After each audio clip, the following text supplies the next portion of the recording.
Merci. Bonjour. Bonjour. À tout Bonjour, le monde. bon dia. Fanny, merci d'être là avec Gérard. Merci Gérard et surtout merci de ce film que vous allez voir après.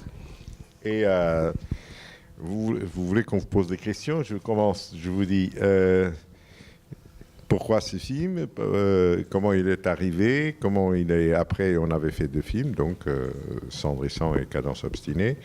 Et il y a un moment, vous m'avez parlé de ça. Et pourquoi? Qu'est-ce que ça vous intéresse dans cette histoire? Et qu'est-ce que ça vous intéresse après dans le travail que vous avez fait avec Gérard et les acteurs? Avant même l'histoire, j'ai cherché un film pour Gérard. J'avais envie de filmer Gérard. Et je me suis dit, comme c'est un grand acteur, il fallait qu'il puisse incarner un personnage énorme, un monstre. Non, Mais non, un pas- homme dans l'histoire. Oui, un bigger than life, quelque chose que pas ni médiocre, ni petit, ni quotidien, ni qui a peur de son ombre. Enfin, un vrai personnage. Donc, un jour, je suis tombée sur ce livre de Jean-Daniel Balthasar qui s'appelle Le divan de Staline. Je l'ai lu et je me suis dit, voilà, Staline, la seule personne qui puisse interpréter Staline, c'est Gérard.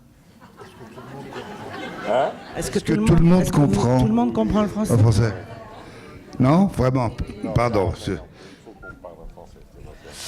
Et puis après, je suis allée voir Gérard et je lui ai dit, est-ce que ça t'ennuie si tu jouais un monstre? Il a dit non. Ensuite, j'ai dit que ça sera un film produit par Paolo. Il n'y aura pas beaucoup d'argent. Mais non, c'est très important ce que je vais dire. C'est que Gérard a ce don, ce talent, que quand il a envie de faire une chose, il peut rentrer comme ça, comme un grand seigneur.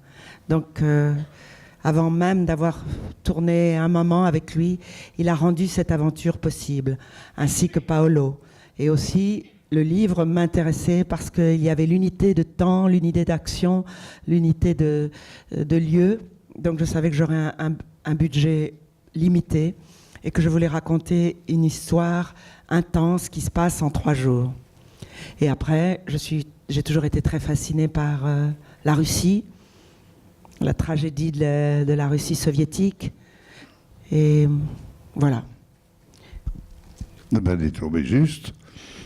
C'est vrai que le personnage de Staline, il y a beaucoup de biographes, il y a eu beaucoup de biographies sur cet homme qui faisait partie d'une idéologie avec ses monstruosités, ses abus, ni plus ni moins comme dans les légions de Jules César, dans l'Empire d'Alexandre, dans Gengis Khan, dans ce qui fait toute l'histoire de la Révolution française, parce que je pense que Robespierre était aussi terrifiant que Staline, et que les droits de l'homme, les fameux droits de l'homme, sont bâtis sur des têtes coupées et du sang, pour essayer de défendre ces droits de l'homme. Ils ont été bafoués avant, que je ne pense pas qu'il y ait d'abord des idéologies plus rassurantes les unes que les autres. Non, on devient vite fanatique,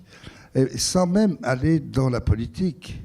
Regardez dans les administrations, dans les ministères, dans l'avance sur recettes que nous avons, nous, pour essayer de trouver de l'argent qui vient d'un fonds de soutien qui est fourni par le cinéma, où chaque place, il y a 10% de la place qui est retirée, qui va dans un fonds qui circule pour le cinéma, pour des jeunes auteurs, pour des jeunes cinéastes et tout ça. Le type est président, il change quoi tous les 2 ans, il me semble. Eh bien, cet homme-là devient un vrai nazi ou idéologie bloquée. C'est-à-dire qu'après, il prend tellement au sérieux, eh bien, qu'il fait aux grands cinéastes comme Fanny a subi cette chose, de même que toi, c'est eux qui m'appellent. Non, mais eh bien, ils sont obligés de passer devant une commission, exactement comme un tribunal stalinien, pour expliquer ce qu'ils veulent faire.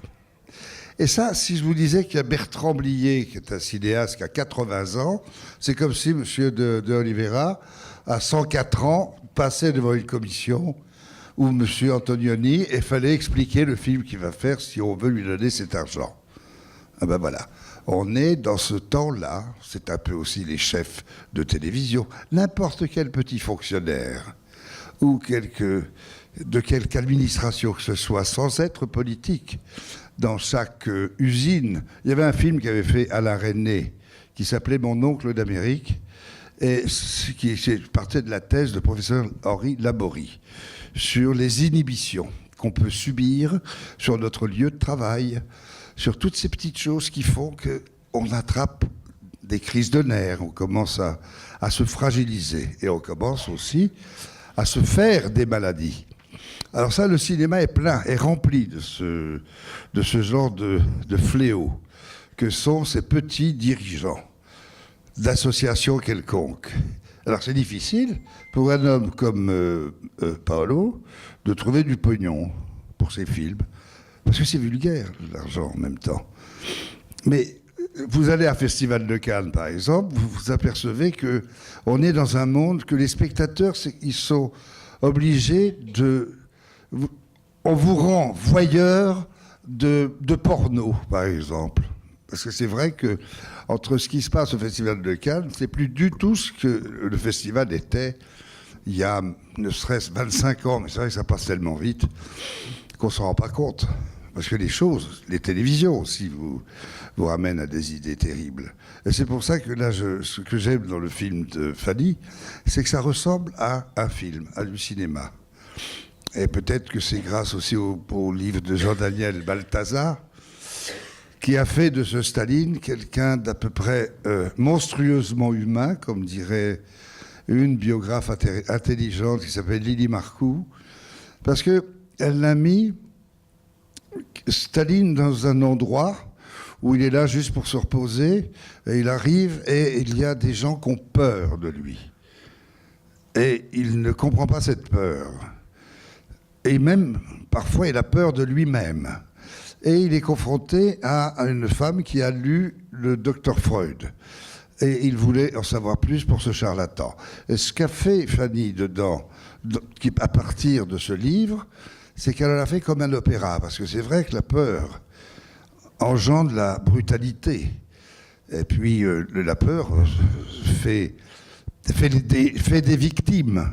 C'est-à-dire que vous savez, les gens sont un peu sadiques en même temps. Et j'ai remarqué que les gens qui avaient peur devant leur bourreau, le bourreau les éliminait. Donc, c'est pas sur Staline, véritablement, mais il est présent par justement cette peur et cette chose qui existe dans le film et qui est tournée pas loin d'ici, à Coimbra, à Coimbra, c'est ça ? À Boussako, à côté de Coimbra. À Boussako. C'est vrai. Oh la vache. Non, et aussi près de cette petite ville qui s'appelle Luso, et où tous les gardes armés étaient des jeunes gens et des jeunes filles qui habitaient ce village et qui ont été magnifiques parce que on les a... Ah, ils sont là. Ah ben voilà. Ah, bravo. Voilà, bravo les filles. Ouais. Ça a été magnifique parce que tous les costumes sont arrivés de Russie, les costumes des gardes armés. Après, on voyait... Après, ils aimaient tellement. Ils ont envoyé des costumes et après, ils sont venus, les Russes. Ils nous ont volé notre décor. C'est vrai. Mais je ne pouvais pas faire autrement, je suis un peu russe. Parce qu'on m'a chassé aussi, moi, de chez moi. C'est pas plus mal, hein. C'est pas plus mal. Surtout, je suis très heureux de dire, parce que là, celui qui nous gouverne en ce moment, je ne voudrais pas être à sa place. Hein. Et c'est vrai ce que dit Gérard, que dans ce film que vous allez voir, j'ai voulu, bien sûr, l'époque, 1950, bien sûr, les soviétiques, mais que j'ai voulu traiter cette histoire comme un conte, comme une métaphore. Qu'est-ce que le pouvoir transforme en chacun de nous ? Est-ce qu'on va s'avilir ? Est-ce qu'on va perdre ses illusions ? Est-ce qu'on va perdre son âme ? Est-ce qu'on va rentrer dans le rang juste parce qu'on a peur ? Ou est-ce qu'on va se sauver ? C'est ça que j'avais envie de raconter à travers justement une figure emblématique que représente Gérard, qui lui-même, qui est un homme fragile, vulnérable et sensible, mais qui, si on lui laisse la possibilité de s'engouffrer dans la vulnérabilité de quelqu'un... Non, mais par exemple, il y a une chose qui est étonnante. Vous savez que la mère de Staline ne savait pas ce qu'il faisait comme métier. C'est véritable, c'est vrai, parce que parce que je me suis intéressé beaucoup. J'en ai même parlé avec le président Poutine. Et c'est vrai que tous les Russes sont, même si cette période est dévastatrice au niveau sur le plan humain, mais sur ces dictateurs sont terrifiants. Regardez, il y a quand même un dictateur à 10 heures d'avion de chez nous, là, le Kim Jong-il, là, qui fait des choses hallucinantes. Personne ne dit rien. Il y a des milliers de personnes, il laisse crever son peuple de faim. Exactement comme Staline, mais comme aussi Gengis Khan, comme Mao Tse-tung. Il y a eu 150 millions de morts durant la Mao Tse-tung, mais c'était grand.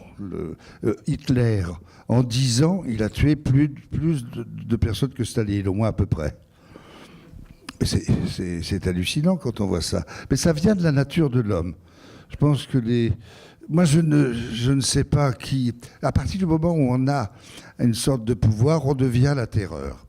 Et c'est exactement ce qui s'est passé pendant la Révolution française, alors qu'ils avaient eu des grands exemples de civilisations destructrices. Mais il y avait même des civilisations qui se suicidaient, comme les Romains, par exemple. Les Romains se sont laissés suicider par les Vandales et après les barbares. L'Égypte a été aussi complètement déstabilisée par les guerriers qui étaient les Hittites, qui étaient simplement des gens qui venaient du Caucase, comme les Tchétchènes, les Ouzbeks, tous ces gens-là, y compris les Mongols, et puis ont été déstabilisés, les Iraniens, parce qu'ils ont ça dans leur sang.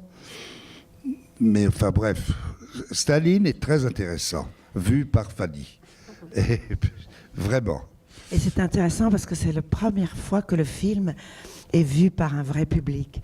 Et quand j'y pensais dans l'avion, je disais, en plus de ça, un public portugais, où vous êtes un des rares pays où les révolutions ont été faites avec des œillets. Et donc, je me disais, un des pays les plus civilisés, finalement, qui avait été tellement loin dans la découverte du monde qu'on ne pouvait plus rien... Il n'avait plus d'illusions. Et voilà, pour moi, c'est très important aujourd'hui parce que c'est un vrai public, c'est des vrais gens. C'est pas des gens ni du cinéma, ni des critiques, mais les gens qui vont au cinéma. Alors, je suis contente.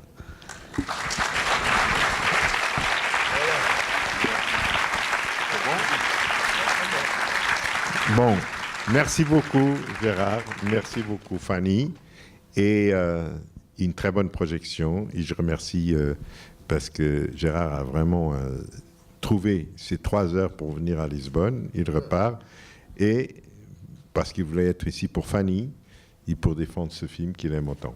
Merci pour le Portugal. Fanny, c'est vrai. Pour toi qui te barres comme tu peux, qui se fait... C'est quand même bon. Monsieur Oliveira est mort, paix à son âme. Mais Paolo Branco va vieillir au moins jusqu'à cet âge-là. Je pense qu'il va continuer de hanter les riches, ou les cultivés, ou les intellectuels, parce qu'à chaque fois qu'il le voit arriver, hop, il se cache. Donc, je trouve qu'il est courageux et je trouve que c'est très bien. Bravo, le Portugal. Et puis, vous avez une très belle ville. Bravo. Merci beaucoup. Merci.